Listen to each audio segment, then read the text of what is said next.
Hello friends, welcome to education S1G channel. आज मैं इस वीडियो में नंबर सिस्टम से रिलेटेड ऑल कंसेप्ट को क्लियर कराऊंगा। कृपया लास्ट तक बने रहें। चलिए करते हैं शुरू। प्राकृतिक संख्या किसे कहते हैं? It means natural number. 1 से गिनती की संख्या को प्राकृतिक संख्या कहते हैं। जैसे 1 2 3 4 डॉट डॉट डॉट चलते रहेगा आगे तक, इन्फिनिटी तक। जहाँ तक हम लोग गिनेंगे 1 से लेकर उसको हम प्राकृतिक संख्या कहते हैं। पूर्ण संख्या होल नंबर्स, 0 से गिनती की संख्या को पूर्ण संख्या कहते हैं। जिसमें 0 1 2 3 4 इन्फिनिटी तक चलते रहेगा। इसे हम इस तरह से भी डिफाइन कर सकते हैं। प्राकृतिक संख्या को यदि उसमें 0 मिला दिया जाए तब पर भी वो पूर्ण संख्या ही होगा। देखिए यहाँ 0 है, 0 को छोड़कर 1 से लेकर गिनती करेंगे तो इसका प्राकृतिक संख्या होगा। लेकिन बस इसी में बस 0 से स्टार्ट कर दिए हैं तो हो जाएगा पूर्ण संख्या।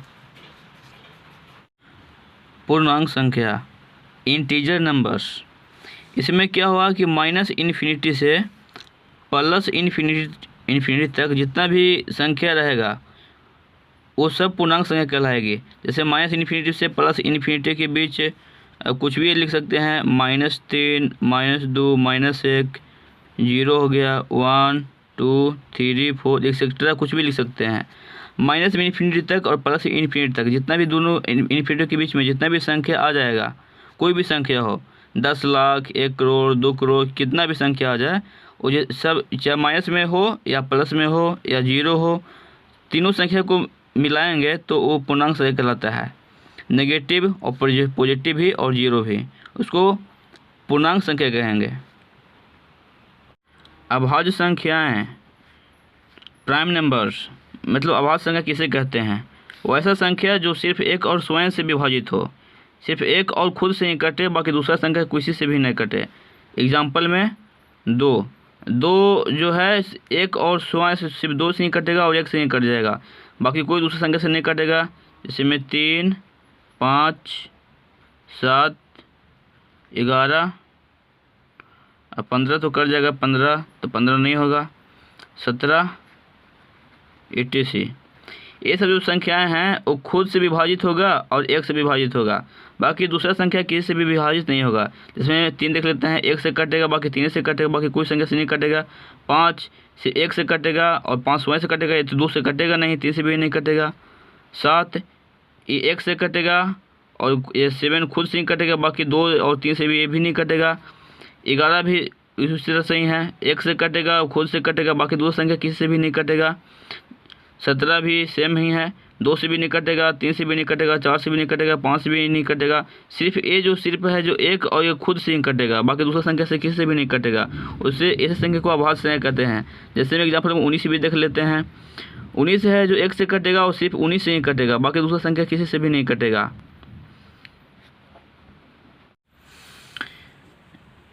1 से 50 तक टोटल 15 अभाज्य संख्याएं होती है। अभाज्य संख्याएं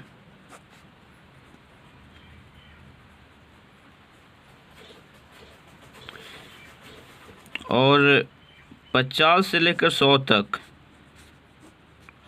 कुल 10 अभाज्य संख्याएं होती है। तो ओवरऑल मिलाकर देखें कि 1 से लेके 1 2 3 4 1 से लेके मतलब कि 100 तक टोटल 25 अभाज्य संख्याएं होती है। 25 अभाज्य संख्याएं होती है। याद करने वाला चीज़ है, याद कर लीजिएगा। 1 से लेकर 100 तक 25 अभाज्य संख्याएं होती है। आप गिन भी सकते हैं इसे। सह अभाज्य संख्याएं को प्राइम्स नंबर, वैसी दो संख्याएं जिनका HCF 1 हो। जैसे जो दो संख्याएं जो होंगी दोनों अभाज्य संख्या ही होना चाहिए, क्योंकि यहाँ लिखा हुआ स अभाज्य संख्या। स मतलब 7 होता है, अभाज्य संख्या। तो देखिए 2 एक अभाज्य संख्या है और 3 भी अभाज्य संख्या है। ये दोनों क्या है? स अभाज्य संख्या है, क्योंकि दोनों का जो मासा है, मासा मतलब महत्तम समावर्तक, वो 1 ही होगा। जैसे में देखिए 2 को खंड करेंगे तो 2 गुना 1 हो जाएगा, 3 को खंड करेंगे तो 3 गुना 1 हो जाएगा। तो सिर्फ 1 ही मिल रहा है ना, तो HCF 1 ही है, 1 ही होगा। तो क्या है? एक मासा है। इसी तरह का और एग्जांपल देख सकते हैं 5,7। ये भी अभाज्य संख्या है, ये भी अभाज्य संख्या है। दो अभाज्य संख्या है साथ में तो उसको बोलेंगे सहअभाज्य संख्या है। 5 भी है तो अभाज्य संख्या है, इसलिए है क्योंकि एक से भी भाग देंगे तो एक से कटेगा और 5 से ही कटेगा, बाकी दूसरा संख्या किसी से भी नहीं कटेगा। 7 भी एक से कट जाएगा और खुद से कटेगा, 7 से ही 7 1 बार में, लेकिन वह किसी दूसरा संख्या से नहीं कटेगा। तो देखिए ये सहअभाज्य संख्या है या नहीं इसका देख लेते हैं। तो 5 का खंड करेंगे, 5 गुना 1, 7 का 7 गुना 1, क्योंकि अभाज्य संख्या तो खंड होगा नहीं, तो इसका जो HCF होगा, HCF मतलब मात्रा ये 1 ही होगा। तो देखिए दोनों का जो मात्रा है जो एक ही है, इसलिए क्या है ये सहअभाज्य संख्याएं हैं। और एग्जाम्पल देख भी सकते हैं 11, 13, सिमिलर इसी तरह का ही होगा 11 गुने 1 और 13 बराबर 13 गुने 1, एक एक ही मिल रहा है, तो यहाँ पर भी मात्रा जो है मात्रा 1 ही होगा। इसलिए 11 और 13 जो दोनों जो इस संख्या है ये सहअभाज्य संख्याएं हैं। यदि कोई दी गई संख्या दो अभाज्य संख्याओं में से प्रत्येक से विभाजित हो तब वह संख्या दोनों के गुणनफल से भी विभक्त होगा। जैसे में एग्जांपल हम ले लेते हैं 2 या 3, ये दो अभाज्य सहअभाज्य संख्या है। तो देखिए खुद से संख्या मतलब कि यहाँ 24 है, तो 24 को देखते हैं या 2 से कटता है या नहीं। तो 24 जो है 2 से पूरा विभाजित हो जाता है, 12 दूनी 24। और देखते हैं कि जो 24 है वो 3 से कटता है या नहीं कटता है। तो 4 और 2 6, तो 6 3 से कटता है, इसका मतलब कि 24 भी 3 से कट जाएगा। तो हम रूल क्या एक और बताए थे कि दोनों का गुणनफल भी उसी संख्या से विभक्त होगा। तो 3 दूनी 6, तो दोनों दो संख्या तक का गुणनफल 2 3 कितना हो जाएगा 6। तो देखिए जो 6 है ना वो भी 24 से आराम से विभक्त हो जाएगा, 6 चौके 24। इसी तरह से और एग्जाम्पल ले सकते हैं। जैसे में 33 कोई संख्या है और दो अभाज्य संख्या दिया गया है 3 और 11। तो देखिए 3 से 33 कट जाएगा, 11 से भी 33 कट जाएगा, तो ये दोनों का गुणनफल है ना उससे भी 33 कट जाएगा। तो 11 33, 33 से कम 33, ये भी तो कट जाएगा आराम से,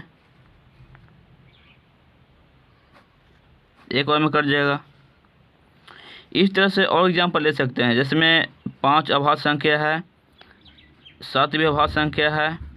तो कोई संख्या मान लेते हैं कि संख्या दिया गया है 35, संख्या 35 दिया गया है। तो अब देखते हैं 5 से तो कट जाएगा, 5 से 35, 7 से भी कट जाएगा, 7 5 35। तो ये जो दो सहअभाज्य संख्या है ये दोनों का गुणनफल भी ये जो संख्या है उसे डिवाइड हो जाएगा। तो 7 5 देखिए दोनों का गुणनफल कर देते हैं, 7 5 35 हो गया। संख्या तो पहले से दिया गया था, तो ये जो संख्या है ना ये भी दोनों का गुणनफल से भी एक कट जाएगा, जो दिया गया संख्या है वो। तो 35, तो 35 से देखिए 35 आराम से कट जा रहा है, 35 से कम 35। ये सब तो रहा छोटा एग्जाम्पल। अब बड़ा एग्जाम्पल खुद देखते हैं।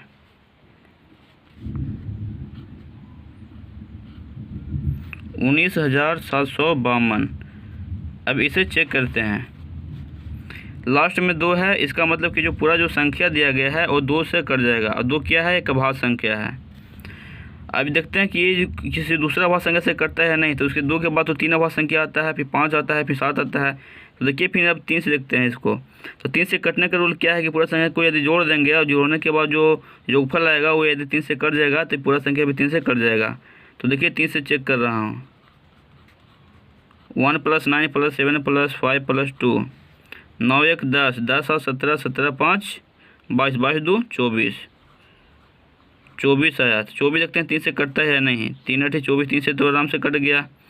तो इसका मतलब कि ये जो पूरा भी संख्या जो दिया गया है वो 3 से कट जाएगा। तो इसका मतलब कि 3 से भी पूरा संख्या कट जाएगा। तो 2 और 3 दो अभाज्य संख्याएँ सहअभाज्य संख्या हमें मिल गई।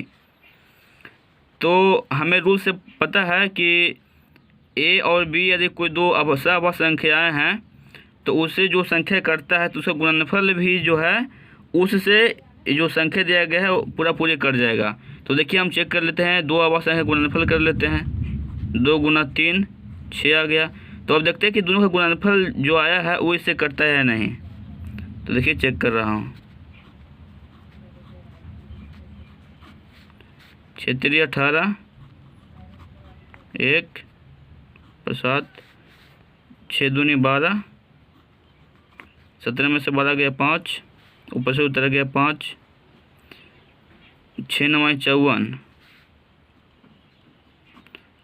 5 में से 4 गया 1, 5 में से 5 गया 0, कट गया, ऊपर से उतरा 2, 6 दूनी 12।